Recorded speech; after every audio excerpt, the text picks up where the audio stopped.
Hello, my name is Natasha Powers and I'm an archaeologist and osteologist. I became involved in the project in September 2013 when I was working at Museum of London Archaeology, when I carried out an initial reassessment of a small number of burials using the Museum of London standard.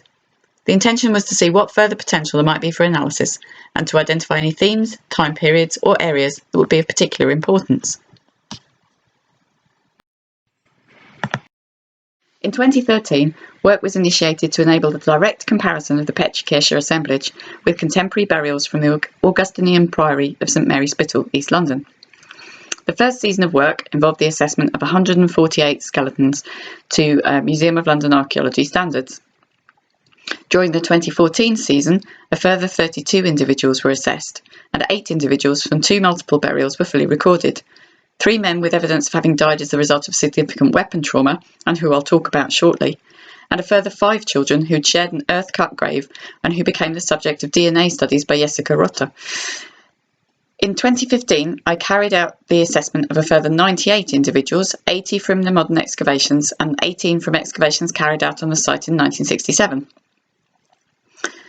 Together, this work enabled us to draw up a research design for the full reassessment of the assemblage, which was carried out by a small team of German and British osteologists in 2016. The completeness of the burials varied greatly, reflecting the long period of the cemetery's use and of the intercutting of graves.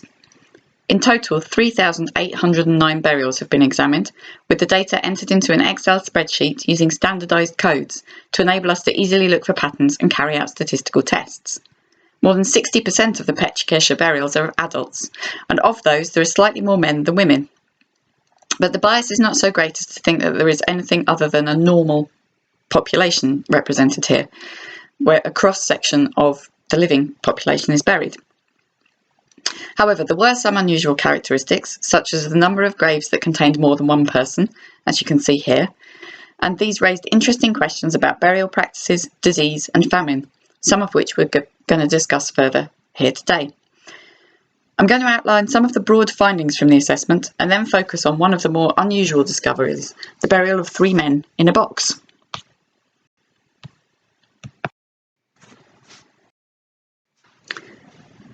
Thanks to the way that the burials have been recorded, they could be divided into 6 phases, from 1047 to 1717 and later. As you can see from the graph, the numbers of burials in each phase varied considerably, and so did the proportion of adults and children. Most of those buried at Petriplatz had died between 1047 and 1299, or between 1500 and 1599.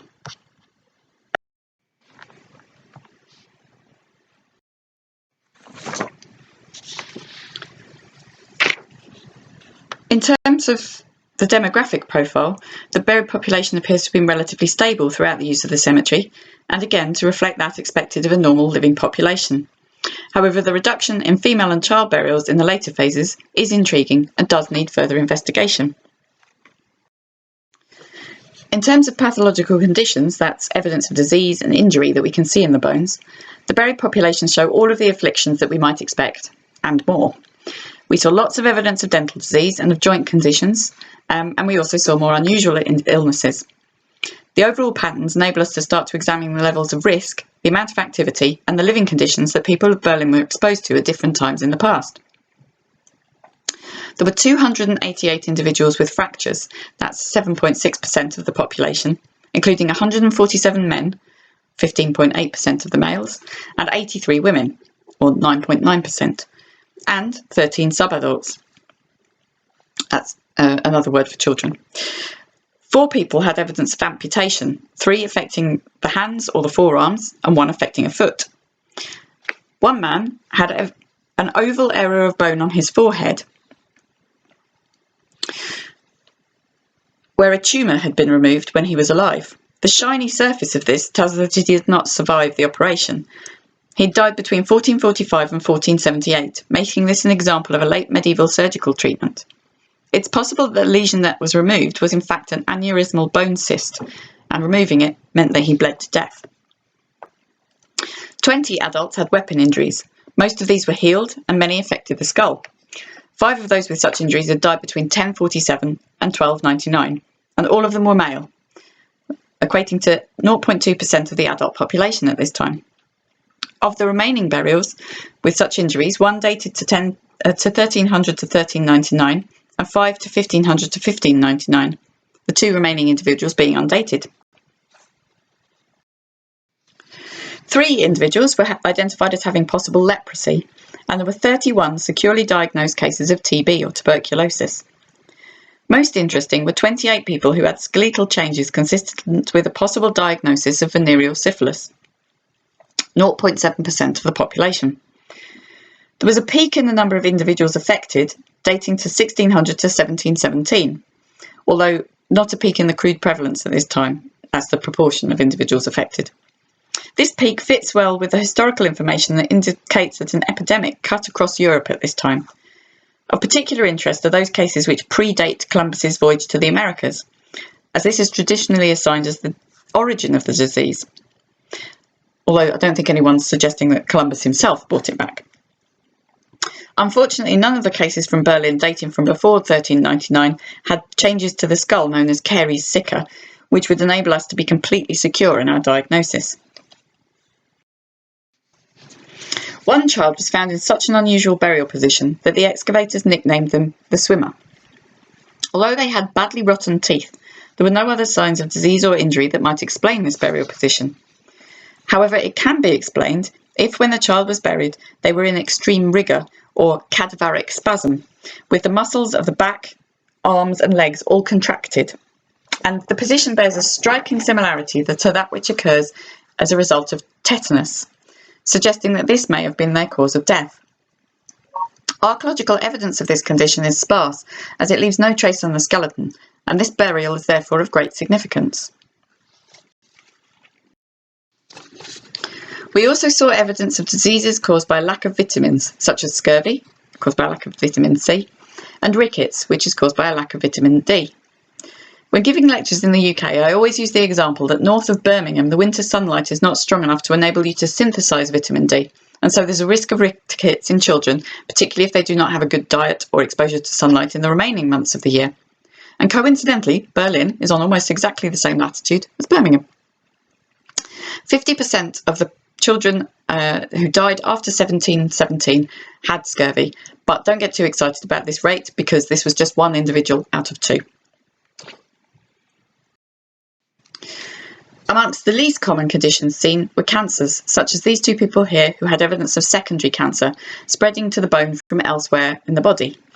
And you can see these holes that have been eaten away in this limb bone and the back of the skull. So that's a little of the general patterns that we've seen.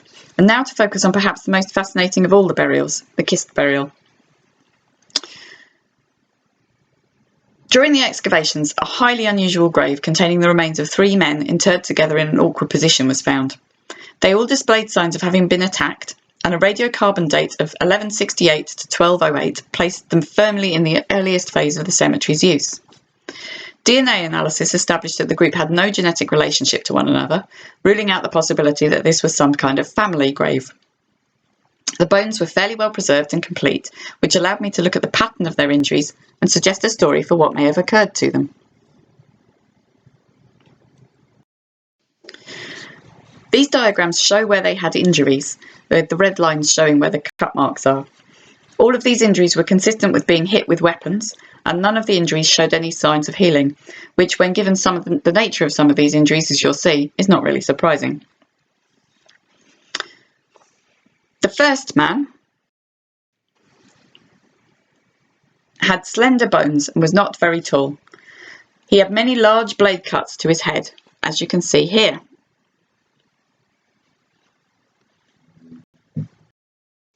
One of the cuts had a pattern within the injury that shows us that the blade of the weapon that he was tacked with was either serrated or had a number of nicks or notches in it as a result of the damage during use. This weapon therefore has a distinctive profile, and that profile isn't seen on any of the other injuries on any of the other men. In other words, it wasn't used to kill them too. One of the blows would probably have taken off his nose, as you can see here, with this cut through the area of his forehead. As well as the injuries to his skull that were almost certainly caused by a large sword or similar bladed weapon, He had several fine cuts to the palms of his hands. These cuts show that he had tried to defend himself, shielding his face with his hands, and they also suggest that there was more than one weapon involved in his assault. The outside part of one of his hands here is completely cut through, and we can see a very fine knife cut on the palm of this the other hand.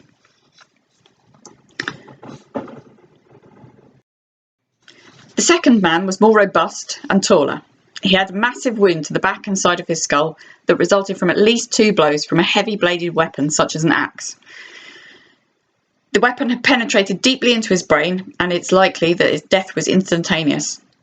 He did not have any defensive wounds, but he did have wounds to his ankle. This is his tibia and fibula, that suggests that he may have been deliberately hobbled or had perhaps been attacked whilst on a horse to bring him down to ground level.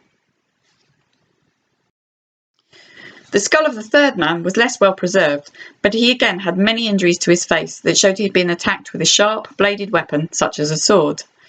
The attacker had cut through his jaw and even cut through some of his teeth, which shows the force that must have been put behind that blow.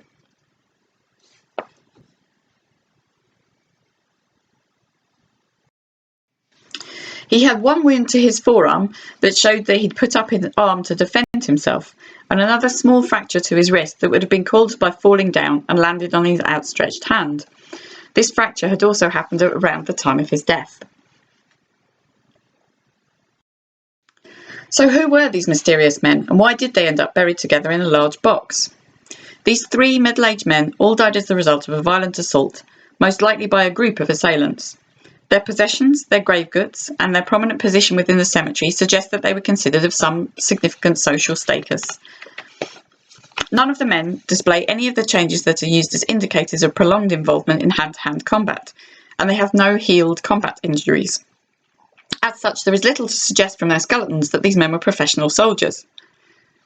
The nature of their burial suggests that they were victims of a single event, but the character of their injuries indicates that they were almost certainly killed by 3 separate people, as different weapons were used in each case.